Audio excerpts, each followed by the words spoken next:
दिल्ली विधानसभा के इस प्रबोधन कार्यक्रम में दिल्ली विधानसभा के माननीय अध्यक्ष श्री विजेंद्र गुप्ता जी, दिल्ली की लोकप्रिय मुख्यमंत्री श्रीमती रेखा गुप्ता जी,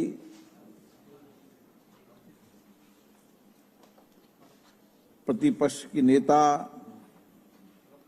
पूर्व मुख्यमंत्री आतिशी जी, विधानसभा के उपाध्यक्ष मोहन बिष्ट जी, केंद्र सरकार में मंत्री माननीय हर्ष मल्होत्रा जी, माननीय सांसदगण, दिल्ली सरकार के माननीय मंत्रीगण, माननीय विधायकगण, मैं आप सबका हार्दिक अभिनंदन करता हूं, स्वागत करता हूं। आप सबको बहुत बड़ी जिम्मेदारी और दायित्व दिल्ली की जनता ने दिया है और जिस भवन में बैठे हैं वह भवन आजादी के संघर्षों का साक्षी रहा है। ये भवन महान स्वतंत्रता सेनानियों, महान विचारकों के अभिव्यक्ति का सदन रहा है और इसी भवन से आजादी की लड़ाई के साथ हम लोकतांत्रिक प्रक्रिया को शुरू करने की शुरुआत की। इसलिए इस भवन का बहुत बड़ा महत्व है और आप सबको ये बहुत महत्वपूर्ण जिम्मेदारी मिली है, दायित्व मिला है और इसलिए इस दायित्व जिम्मेदारी को हम कैसे निभा सकते हैं। जो रेखा जी ने कहा कि हम दिल्ली को, जो देश की राजधानी है, उस देश की राजधानी के अंदर हम आधारभूत ढांचा, सामाजिक कल्याण, शिक्षा, स्वास्थ्य के साथ लोगों की अपेक्षाएं कैसे पूरी कर सकते हैं। दिल्ली विधानसभा के अंदर चुने हुए जो प्रतिनिधि है अलग अलग विधानसभा से आते हैं और दिल्ली दुनिया के अंदर वह राजधानी है जहां सभी राज्यों की विविधताएं हैं, भाषा की विविधताएं हैं, धर्म की विविधताएं हैं, अलग अलग कल्चर की विविधताएं हैं और इसीलिए एक मिनी भारत के रूप में दिल्ली क्षेत्र राजधानी है जहां अलग अलग प्रदेशों के लोग रहकर आते हैं, अपने रोजगार के लिए आते हैं, आर्थिक उपार्जन के लिए आते हैं। इसलिए हमारी बहुत बड़ी जिम्मेदारी बन जाती है कि हम उनकी अपेक्षाएं, उनकी आकांक्षाओं को कैसे पूरा करें और इसके साथ साथ दिल्ली विधानसभा की कार्रवाई, दिल्ली विधानसभा के अंदर आपकी चर्चा, संवाद, लोकतांत्रिक परंपराओं को मजबूत करना ताकि देश के अंदर एक नया संदेश जा सके और इसीलिए केवल आप एक विधानसभा के प्रतिनिधि नहीं हैं, आप पूरे राज्य का प्रतिनिधित्व करते हैं और इसलिए राज्य का प्रतिनिधित्व करते हैं तो आपका दृष्टिकोण, आपका विचार आपका चिंतन पूरे राज्य के विकास के साथ इस राज्य की जनता का विकास और उनकी सामाजिक कल्याण की भी परिवर्तन करने का दायित्व है। और ये सदन उन करोड़ों जनता की अपेक्षाओं को पूरा करने का सदन है। इसलिए मेरा मानना है कि दिल्ली की जनता ने आपको बड़ी अपेक्षाओं के साथ भेजा है। नई सरकार का गठन हुआ है, नई सरकार से बड़ी अपेक्षाएं हैं, आकांक्षाएं हैं। तो जब आकांक्षाएं ज्यादा होती है तो हमें काम की विचार भी उस दृष्टिकोण से करना पड़ता है। और इसीलिए आप पर बहुत बड़ी जिम्मेदारी है और इस जिम्मेदारी को हम सदन के माध्यम से कैसे कर सकते हैं, इसके लिए 2 दिन तक विभिन्न विषयों पर चर्चा होगी, संवाद होगी, विचारों का आदान प्रदान होगा, मंथन होगा, ताकि हम विधानसभा के इस भवन के माध्यम से एक श्रेष्ठ विधायक होने के साथ साथ हम जनता के उन सब चुनौतियों के समाधान का रास्ता भी निकालें। और इसलिए मेरा मानना है कि विधानसभा की इस कार्रवाई के अंदर हमें कोशिश करना चाहिए कि हम श्रेष्ठ श्रोता के रूप में बैठें, देर तक विधानसभा में बैठें, हमें बोलने का अवसर नहीं हो तो भी सुनने का अवसर का लाभ उठाएं। जितना सुनने का अवसर का लाभ उठाएंगे उतनी आप बेहतर चर्चा संवाद कर पाएंगे। एक श्रेष्ठ श्रोता ही अच्छा वक्ता हो सकता है। और इसलिए आपको पुरानी विधानसभा की कार्रवाई, उनकी डिबेट, बने गए कानूनों पे चर्चा, नए इनोवेशन, नई सोच के साथ काम करने की आवश्यकता है। हमारी कोशिश होनी चाहिए कि हमें सारी विधानसभा के नियम प्रक्रियाओं की जानकारी हो, हमें भारत के संविधान की जानकारी हो और भारत के संविधान के उन अनुच्छेद जो विशेष रूप से आपके दायित्व कर्तव्यों के लिए भी है और जो आपकी विधानसभा कार्रवाई के लिए, संचालन के लिए उचित भी है, उनकी संपूर्ण जानकारी आपको होना चाहिए। जितनी आपको विधानसभा के नियम प्रक्रियाओं की जानकारी होगी उतना ही आप इस विधानसभा का श्रेष्ठ उपयोग कर पाएंगे।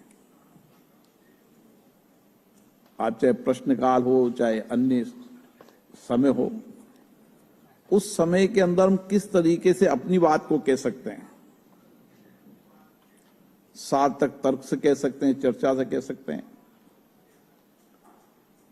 हमारी भाषा, हमारा विचार, हमारा दृष्टिकोण व्यापक दिखे। और इसी विधानसभा के इसी कक्ष से आप दिल्ली के श्रेष्ठ नेता बन सकते हैं। और इसलिए प्रयास करना चाहिए कि हमारी भाषा संसदीय हो, हमारा विधानसभा व्यवहार संसदीय हो, हम तर्क से अपनी बात को रखें, हम मुद्दों पर चर्चा करें। और इसीलिए आपको जितने पूरी विधानसभा की डिबेट हैं, आने वाले समय में विजेंद्र जी उस सबको डिजिटाइजेशन कर देंगे, तो सब्जेक्ट से, विषय से आपको सब यहां पर मिल जाएगी। लोकसभा सचिवालय भी इसके लिए सहयोग करेगा। और मेरा ये मानना है कि आपकी कार्यदक्षता, आपकी कुशलता, आपकी क्षमता, इसके लिए प्रबोधन कार्यक्रम भी एक महत्वपूर्ण होते हैं। और इसके साथ बदलती परिस्थितियों के अंदर आप टेक्नोलॉजी का उपयोग करें, आप आर्टिफिशियल इंटेलिजेंसी का उपयोग करें। जितना अधिक हम टेक्नोलॉजी का उपयोग करेंगे उतना ही बेहतर संवाद कर पाएंगे। इसलिए हमें प्रयास करना चाहिए कि हम टेक्नोलॉजी का उपयोग करें और उसी के साथ जब विधेयक पर चर्चा हो, दिल्ली के महत्वपूर्ण मुद्दों पर चर्चा हो, तो हमें लेजिस्लेटिव ड्राफ्टिंग का भी अनुभव होना चाहिए। लेजिस्लेटिव ड्राफ्टिंग का जिनका अनुभव होगा वो विधेयक पर गंभीर चर्चा कर पाएंगे, क्योंकि कई बार जब विधेयक लाते हैं तो विधेयकों में लेजिस्लेटिव ड्राफ्टिंग की कमी होती है और जो विधायक इसमें दक्षता हासिल कर लेगा वह राज्य के हित में भी काम करेगा और सरकार को भी सहयोग करेगा और विधानसभा को भी सहयोग करेगा। इसलिए लेजिस्लेटिव ड्राफ्टिंग के साथ विधि निर्माण में आपकी महत्वपूर्ण भूमिका होना चाहिए। आपकी कार्य क्षमता, दक्षता कैसे बढ़े, इसके लिए भी समय समय पर मंथन चर्चा करना चाहिए और हमें कोशिश करना चाहिए जितने साधन उपलब्ध हैं विधायी, उन विधायी साधनों का कैसे उपयोग कर सकते हैं उसकी भी दक्षता हासिल करना चाहिए। मैं देखता हूं संसद के अंदर, विधानसभाओं के अंदर जो विधायी नियम प्रक्रियाओं की दक्षता हासिल कर लेता है वह अवसरों को खोज लेता है और वह अपनी बात सदन के पटल पर रख देता है। इसलिए इसका भी कोशिश करना चाहिए और जितनी आपकी दक्षता इन सब चीजों में हासिल होगी उतनी ही आप कार्यपालिका पे जवाबदेही तय कर पाएंगे। एक श्रेष्ठ विधायक राज्य की कार्यपालिका पर पारदर्शिता भी ला सकता है, अपने क्षेत्र की समस्याओं का समाधान भी कर सकता है, दिल्ली की चुनौतियों का समाधान भी इस विधानसभा से हो सकता है और दिल्ली के अंदर पारदर्शिता, ईमानदारी, जवाबदेही ये इस दिल्ली के लिए आवश्यक है, क्योंकि दिल्ली के विधानसभा के सदस्य होने के नाते देश आपकी ओर देखता है। आप दिल्ली क्षेत्र राजधानी के विधायक हैं, यह आपको गौरव प्राप्त हुआ है और इसलिए हमें कोशिश करना चाहिए, हमारा प्रयास होना चाहिए कि जनता की हर समस्या का समाधान के लिए हम नए इनोवेशन कैसे कर सकते हैं। नए इनोवेशन, विचारों का साझा करना, अपने अपने अनुभवों का साझा करना और प्रतिस्पर्धा इस बात की होनी चाहिए कि मैं मेरी विधानसभा में वो इनोवेशन करूं जिससे कि हम जनता की समस्याओं का समाधान कर पाएं, उनकी चुनौतियों का समाधान निकाल पाएं और इसके लिए एक दिल्ली होने के कारण आप जितना बेहतर तरीके से जनता की समस्याओं के समाधान का तरीका निकालेंगे, देश की राज्य की विधानसभाओं के सदस्य के लिए वो मार्गदर्शन होगा।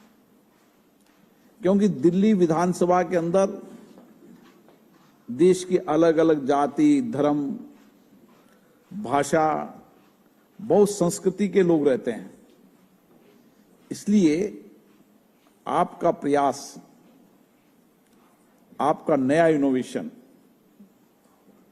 उस देश के अंदर संदेश देकर जाएगा। इसलिए हमारी कोशिशें होना चाहिए कि हम नई इनोवेशन करें, नया प्रयास करें। लोकतंत्र के अंदर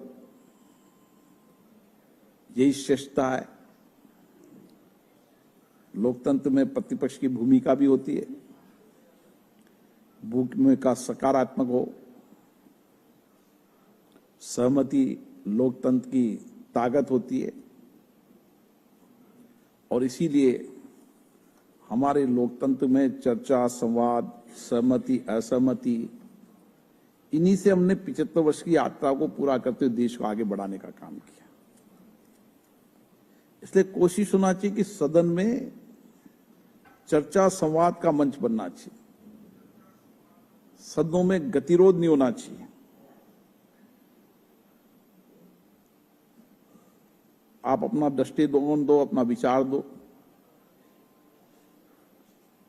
आपकी भाषा संसदीय हो। आप किसी पर मुद्दों पर आरोप प्रत्यारोप भी कर रहे हैं तो विधायी नियम प्रक्रियाओं में करें। इसलिए लोकतंत्र के अंदर विधायी संस्थाओं के अंदर पक्ष और प्रतिपक्ष दोनों की भूमिकाएं होती है और इस भूमिकाओं को ठीक से हमें निभाना चाहिए। एक श्रेष्ठ प्रतिनिधि के विचार में संवाद हो, अधिकतम हमें जनता से संवाद रखना चाहिए, संपर्क हो, सहानुभूति हो और समाधान हो। ये हमारे दृष्टिकोण होना चाहिए। जितनी आप जनता से संवाद होगा, जितना संपर्क होगा, उतना ही उस प्रदेश की, उस विधानसभा की चुनौतियों, मुद्दों का समाधान आप विधानसभा के माध्यम से भी कर पाएंगे और किस तरीके से कार्यपालिका आपके उठाए मुद्दे को एग्जीक्यूट करें, इसमें विधानसभा का भी आप उपयोग कर सकते हैं और उसके समाधान का क्या रास्ता हो सकता है। मुझे आशा है कि आपके निरंतर संवाद, चर्चा, सहानुभूति, समाधान से दिल्ली में हम नए कीर्तिमान हासिल करें और देश की राजधानी में ऐसा लगना चाहिए कि भारत की राजधानी है।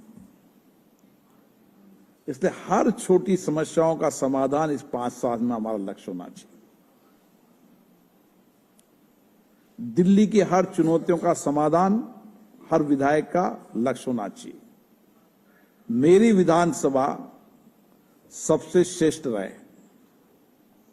मेरी विधानसभा में चाहे आधारभूत ढांचा हो, चाहे सामाजिक आर्थिक कल्याण हो, चाहे लोगों की जीवन को बेहतर बनाना हो, इसके लिए जो हमारे गंभीर प्रयास हो सकते हैं वह गंभीर प्रयास भी करना चाहिए, नए दृष्टिकोण से करना चाहिए, नए विचार से करना चाहिए, नए इनोवेशन से करना चाहिए और हर क्षेत्र की जनता को लगना चाहिए कि मेरा विधायक मेरी मुद्दों, मेरी समस्याओं, मेरी कठिनाइयों के लिए विधानसभा में अपने विचार व्यक्त करता रहता है और उसके समाधान के लिए गंभीर प्रयास करता रहता है।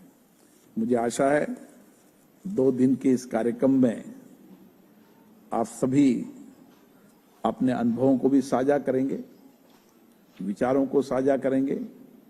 हमारे कई वक्ता आपको विधायी संस्थाओं के तौर तरीके, नियम, प्रक्रियाएं, संविधान, उसकी भी जानकारी देंगे और एक सेशन मुझे लगता है कि आपने सारी टेक्नोलॉजी पे भी लिया होगा। इसलिए मुझे आशा है कि विजेंद्र गुप्ता जी से मैं आग्रह करना चाहता हूं कि दिल्ली की विधानसभा को एक मॉडल विधानसभा बनाओ। मॉडल विधानसभा चर्चा, संवाद, विचार, मंथन से भी हो और विधायकों की कार्यदक्षता कुशलता बढ़ाने के लिए उनकी सहयोग के लिए भी हो और टेक्नोलॉजी का भी अधिकतम उपयोग हो। इन सारी दृष्टिकोणों से हम दिल्ली की विधानसभाओं को देश के लिए मॉडल बनाएं, जिसको राज्य की विधानसभाएं उस मॉडल को अपनाएं। मैं आपको पुनः बहुत बहुत शुभकामनाएं देता हूं आपके नए दायित्व के लिए। आप इस नए दायित्व के साथ जनता की अपेक्षाएं, आकांक्षाएं को पूरा करेंगे और दिल्ली की इस राजधानी को देश की नहीं दुनिया की श्रेष्ठ राजधानी बनाने में अपना सहयोग करेंगे। बहुत बहुत धन्यवाद।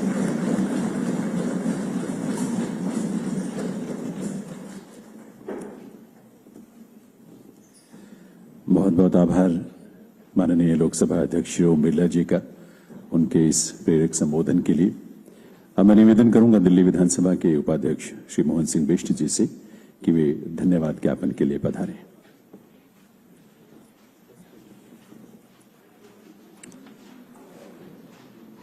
परमादरणीय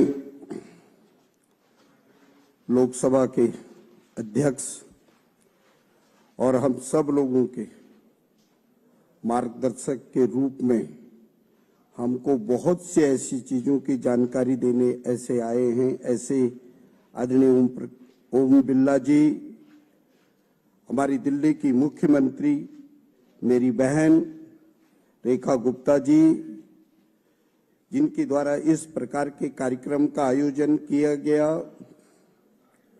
हम सब लोगों के प्रिय और